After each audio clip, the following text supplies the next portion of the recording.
English as a Second Language, otherwise known as ESL, is a compassion ministry strategy whereby we teach non-English speaking people how to learn basic English and along the way teach them how to know Jesus and how to read the Bible as well. Shannon Brown is going to show you several steps to go through in order to establish an ESL class in your church. Good afternoon, everybody, or morning, whenever you're watching this. Thank you so much for being a part of 3 Questions and a Story. My name is Jeff Cook, and reason I'm kind of wearing a comfortable casual is I've been on the road all summer in an RV around this great state of Louisiana. We're in between houses, and so me and my wife and son are RVing around the state, and while we're doing that, one of the things we're doing is taking video interviews of some of our great ministry partners that do the great work of ministry. So we're in New Orleans today, and we're with Shannon Brown, who is one of our ESL leaders and strong people to help in international ministry. And so, Shannon, we're going to spend a few minutes today just mechanically telling our audience how you go about having an ESL class in the local church. Okay, let me just pose this beginning question. Ring, ring, the phone rings. A sweet lady at the church, whatever it is, calls and says, we'd like to have an ESL class. So what does that trigger for you going forward, and how does that proceed?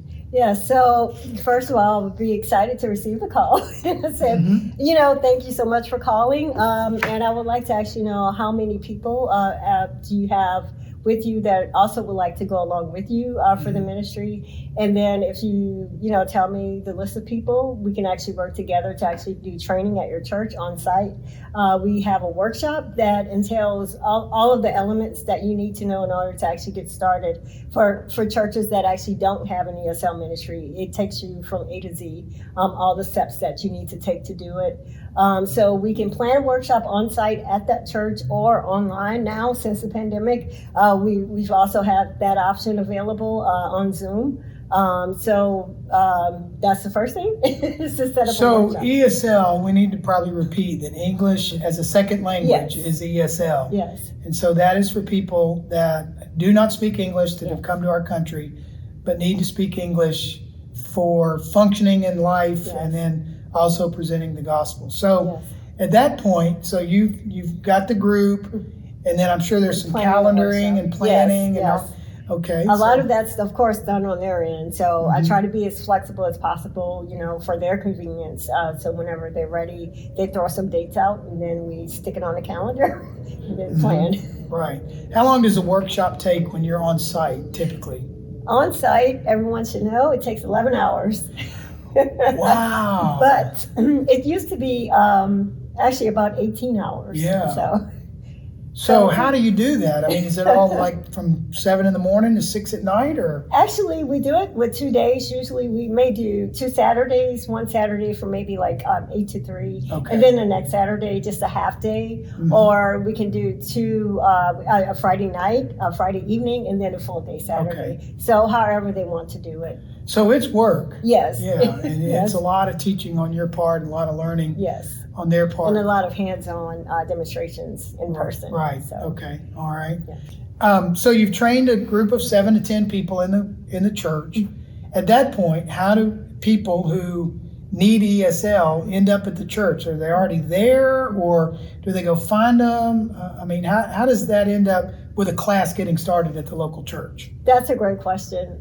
So usually the churches don't actually have prospective students. And so a part of the workshop is teaching them how to find students.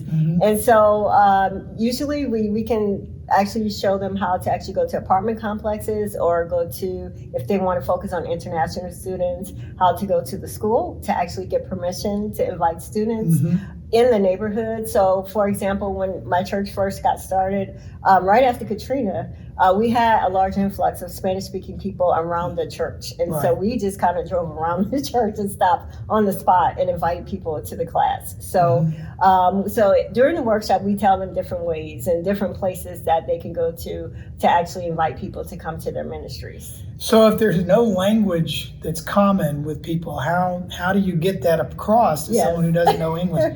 I know you speak Spanish, so you're a great That aid. was helpful for that, Right. So let's say a group of Russians that you mentioned earlier are gathered.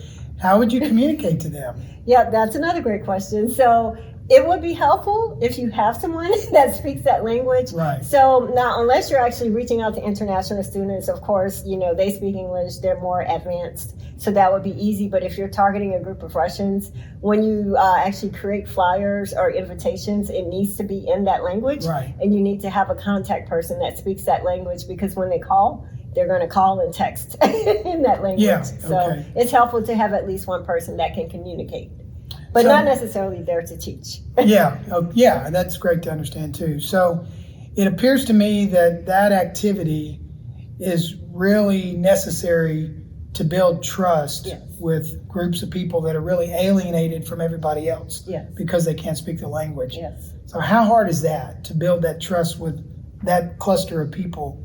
Well, once they start coming to your church for ESL, their hearts melt because they sense the love of Christ. Okay. And we find that once your students come and they come to the church and they see the atmosphere and they see the love of God, they actually are willing to invite more people to Okay. come. And that's what we find is that's how we get most of our students, not by us actually going out, but by them inviting their friends Okay. to come to the ministry.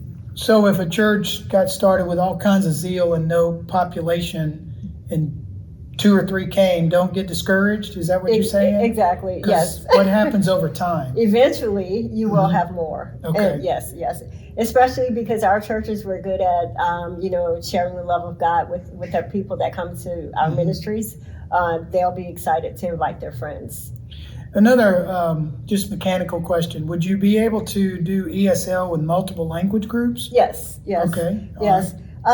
Now, it may be a little difficult if those people are beginners, so like novices, because one day we had a person from a certain country in West Africa and their main language was French. At the time, we didn't have anyone who spoke French. Right. So it was kind of difficult to Sure. actually reach out in that situation. But you can do multiple language groups. It depends if they're the same level. We basically break it down by levels and not language groups. So we would Okay. have all beginners together, our intermediate students, and all advanced students together, regardless of which language they speak. Wow. So That's amazing. I know you said earlier that New Orleans is such a melting pot for cultures and languages, Yes. and I'm sure engaging in English is very beneficial for people as well. So, any other thing that's important about getting started that you might want to share with us? I would say don't be afraid to ask different businesses. So, for example, the Baptist Friendship House had an ESL ministry right after Katrina, and they actually ministered at a hotel in the French Quarter, in the Okay. heart of the French Quarter. And you wouldn't think that there is a mission group going to a hotel in the middle of the French Quarter, but this hotel actually allowed them to come in on Saturdays. They gave them a room, they gave them an office space. They allowed the women, they were housekeepers, they allowed them to Okay. come down in their uniforms Mhm. to actually go to the classes.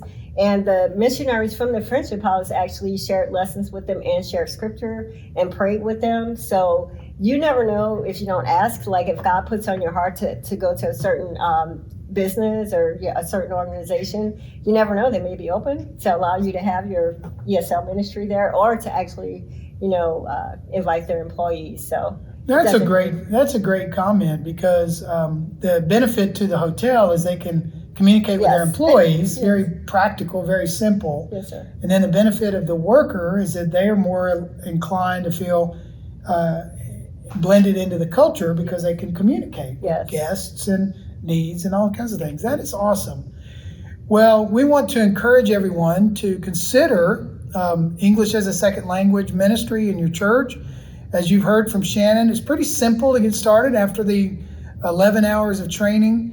And then once you do that, then you'll see people come and be a part of the ministry as well. There is the ability to do it online. I know that's not as dynamic, but as in the room, face to face, but we would offer that option, and Shannon's services are available on a schedule to be able to come and help your church as well. So Shannon, we really do appreciate. We hope that people will contact Jeff Cook at Louisiana Baptist Convention and then refer you to some more work, because I Yes, know sir. you love doing your ESL. Yes, sir. All right. God bless you, God bless and thank you today. Thank you. Thanks for watching today. I hope you've been encouraged and inspired, and maybe even have started asking the question, what could I do in compassion ministry?